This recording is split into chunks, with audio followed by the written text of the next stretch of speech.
সালামু আলাইকুম। শিশির একাডেমিতে সবাইকে স্বাগতম। আজ আমরা নবম শ্রেণীর বিজ্ঞান অনুশীলন বইয়ের ২২ এবং ২৩ পৃষ্ঠার কাজগুলোর সমাধান করব। তো এখানে মহাদেশগুলোর নাম দেওয়া আছে এবং মহাদেশে কোথায় পরিষ্কার বাতাস পাওয়া যায়, সেই অঞ্চলের আশেপাশে কি আছে, দূষিত বাতাসগুলো কোথায় পাওয়া যায় এবং সেই অঞ্চলের আশেপাশে কি কি আছে। এই তথ্যগুলো দিয়ে ছকগুলো পূরণ করতে হবে। তো এখানে মহাদেশগুলোর নাম এশিয়া, ইউরোপ, উত্তর আমেরিকা, দক্ষিণ আমেরিকা, আফ্রিকা, অস্ট্রেলিয়া, অ্যান্টার্কটিকা। তো এই মহাদেশগুলোর নাম এবং এগুলোর যে ইনফরমেশন গুলো এখানে দেওয়া আছে সেগুলো দিয়ে এই ছকটা পূরণ করতে হবে। তো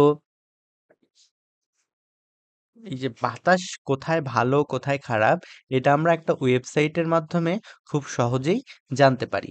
তোমরা চাইলে সেই ওয়েবসাইটটা ভিজিট করে সেখান থেকে তথ্য নিয়ে তোমরা তোমাদের মতো করে হচ্ছে এই ছকটা পূরণ করতে পারো। চলো সেই ওয়েবসাইটটা থেকে একটু ঘুরে আসা যাক। প্রথমে আমরা গুগল বা যে কোনো একটা ব্রাউজারে চলে আসব। তারপর আমরা লিখব AQICN ম্যাপ। হুম, এটা লেখার পর আমরা প্রেস করলে একটা ওয়েবসাইটে চলে যাব। এখানে আসলে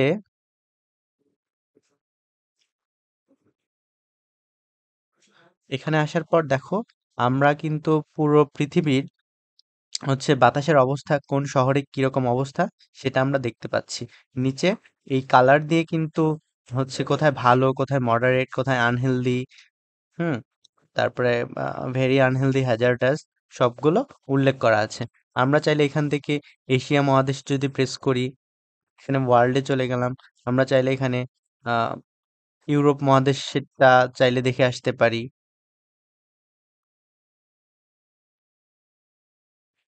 এখান থেকে তোমরা এভাবে খুঁজে খুঁজে চাইলেই দেখে নিতে পারো। এটা ইউরোপ মহাদেশের, এই যে এটা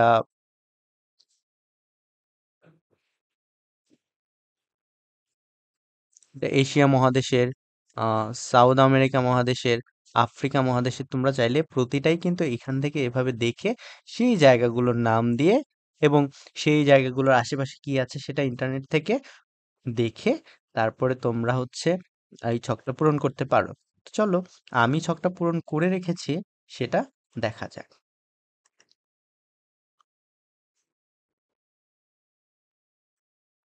প্রথমেই আহ মহাদেশ এশিয়া।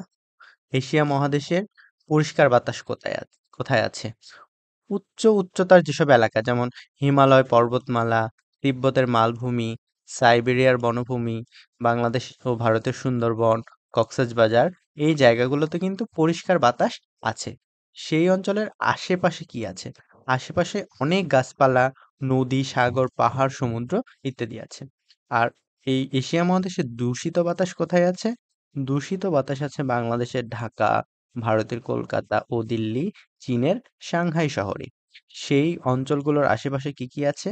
আশেপাশে আছে অধিক জনসংখ্যা। মানে এই এলাকাগুলোতে প্রচুর জনসংখ্যা এবং অনেক কলকারখানা কলকারখানার সংখ্যাধিক্য। তোমরা এখানে আরেকটা জিনিস এখানে অ্যাড করতে পারো, সেটা হচ্ছে অধিক যানবাহনও কিন্তু এইসব এলাকায় আছে।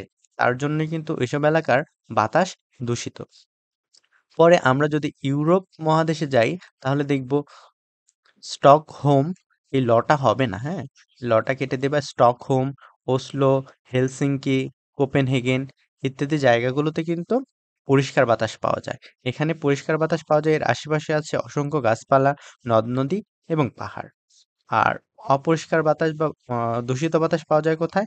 Milan, Italy, Athens. হ্যাঁ, মিলান হচ্ছে ইতালির একটা শহর, এথেন্স হচ্ছে গ্রিসের একটা শহর, প্রাগ হচ্ছে চেক প্রজাতন্ত্রের একটা শহর, বার্সেলোনা হচ্ছে স্পেনের একটা শহর, বার্লিন হচ্ছে জার্মানির রাজধানী। তো এই জায়গাগুলোতে কিন্তু আমরা দূষিত বাতাস পাই। আশেপাশে কি কি আছে? অধিক জনসংখ্যা আছে এখানে, কলকারখানা বেশি, অধিক যানবাহন, তার জন্য কিন্তু এখানে আমরা দূষিত বাতাস পাই। তারপর যখন আমরা উত্তর আমেরিকা মহাদেশেরটা পড়তে যাব তখন দেখব হনলুলু, হাওয়াই, লিংকন বেট্রেস, Nebraska, Bangor, Maine, Wilmington, North Carolina. হ্যাঁ, তো এখানে এই যে জায়গাগুলোর নাম আছে, এখান থেকে কয়েকটা জায়গার নাম তোমরা দিবা। এখানে ভালো বাতাস বা পরিষ্কার বাতাস পাওয়া যায়। কারণ কি, এখানে অসংখ্য গাছপালা, নদ নদী এবং সমুদ্র আছে। আর অপরিষ্কার বাতাস কোথায় পাওয়া যায় বা দূষিত বাতাস? Guatemala, Sao Paulo, Lima, Rio de Janeiro, ah, Caracas, Montevideo ইত্যাদি জায়গায় কিন্তু আমরা দূষিত বাতাস পাই।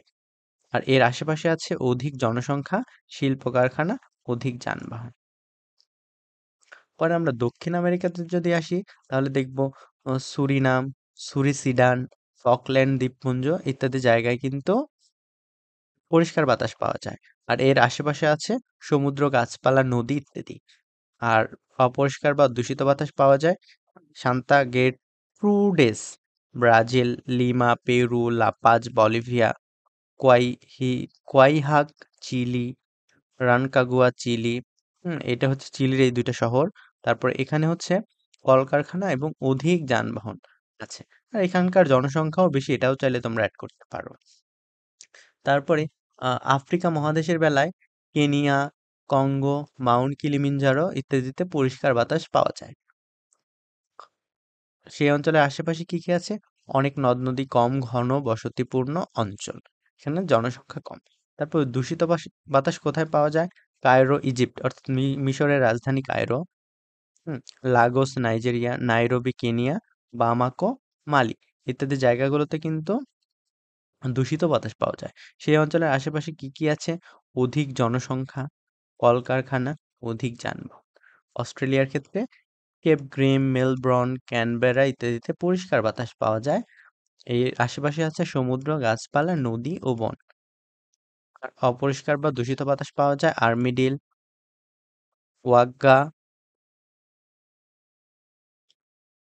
ব্রিসবেন, গোল্ড কোস্ট ইত্যাদি জায়গাতে। এখানের আশেপাশে কি কি আছে? ঘন বসতিপূর্ণ এলাকা, কলকারখানা, অধিক যানবাহন ইত্যাদি। তারপর অ্যান্টার্কটিকা মহাদেশে যদি আমরা দেখতে চাই, এখানে সমগ্র মহাদেশেই বিশুদ্ধ বাতাস বা পরিষ্কার বাতাস পাওয়া যায়। এর কারণ কি? এখানে আস বরফে ঢাকা থাকে, বৃষ্টিপাত কম হয়, শিল্প কারখানা বা জনবসতি কিছুই নেই। তার জন্য এখানকার বাতাস কিন্তু সবসময়ই পরিষ্কার থাকে। তো এখানকার সমগ্র বাতাসই যদি পরিষ্কার থাকে, অপরিষ্কার বাতাসের এটা দেওয়ার কোনো আর